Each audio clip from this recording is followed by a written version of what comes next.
Now let's go ahead and explore something on the purchaser. Okay, so let me create a master visual this time so that I don't have to repeat. So bond purchased. Okay, so it's nothing but the bond amount.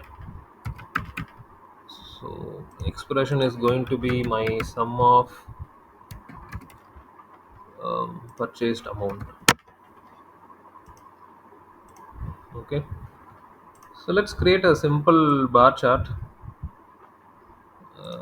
The dimension is going to be my purchaser name, who purchased it. Measure is going to be my bond purchased amount, right? So here also, limit this to the top 5 or 10. I don't want others.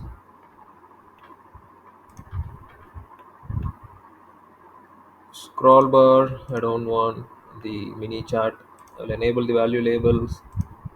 Color, I will go with the dimension so that I'll get multiple colors. And legend also I can disable. Legend, yeah.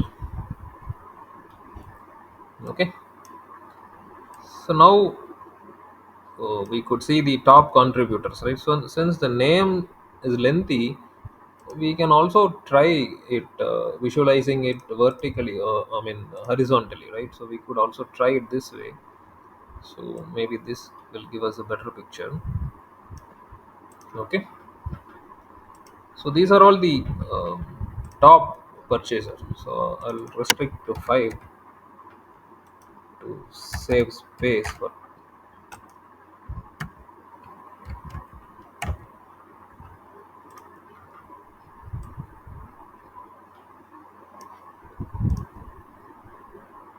Okay, so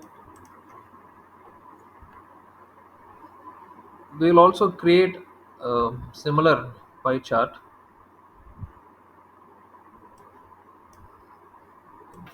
Let's explore by year. So purchase year, purchase amount. So we could see how much bonds were purchased, right? So 34 percentage, 23 has got the maximum contribution, followed by 22, 2019. Okay, so we can also visualize it with an funnel chart as well, like how we did over there in the encashed thing. So let me drag and drop a funnel. I'll replace this with funnel.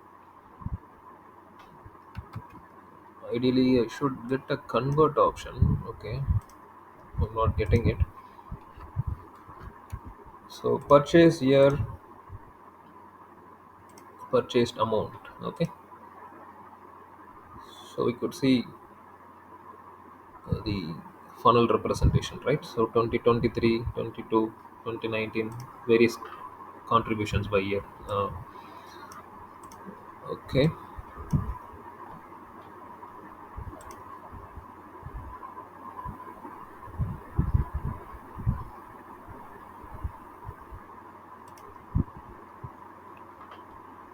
so here also I can add a simple KPI to display the total bonds purchased. Okay, so how much was the total bond and how much was purchased by each of the purchaser. Okay,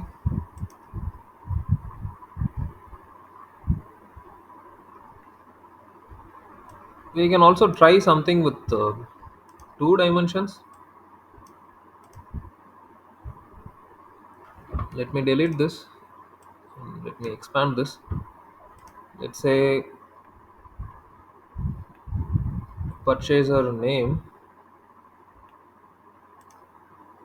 um, let's say purchased year as my second dimension.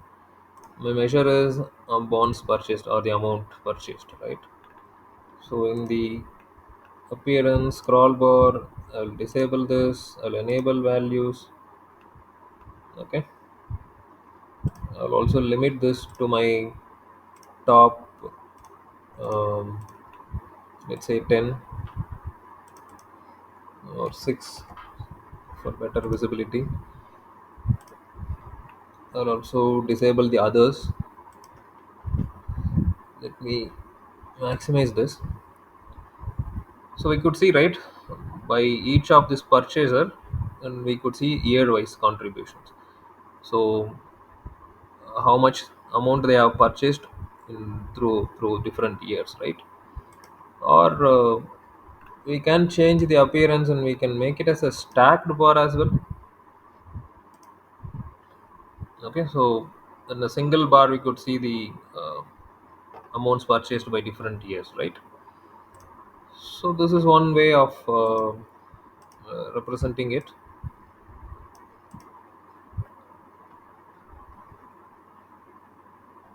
So we can also have a filter at the top to perform further drill down analysis, right? So I'll add some details related to purchaser. So it's going to be the purchaser name, purchaser year, purchased month, etc. Okay, so I can select a particular purchaser, or a particular year, and then we can do our analysis. So in that particular year, who purchased how much, right? So now coming back to the thumbnail page.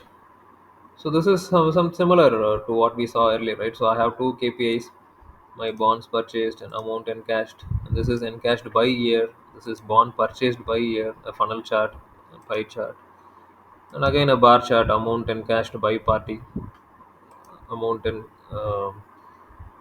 this is by, yeah. This is not amount encashed. It is actually bonds purchased, right? Bonds purchased by various organizations or companies. Okay. So hope it was helpful to perform some data analysis and to gain some basic insights out of this data with the help of Qlik. Please do let me know in the comment section for any clarification. Thanks for watching.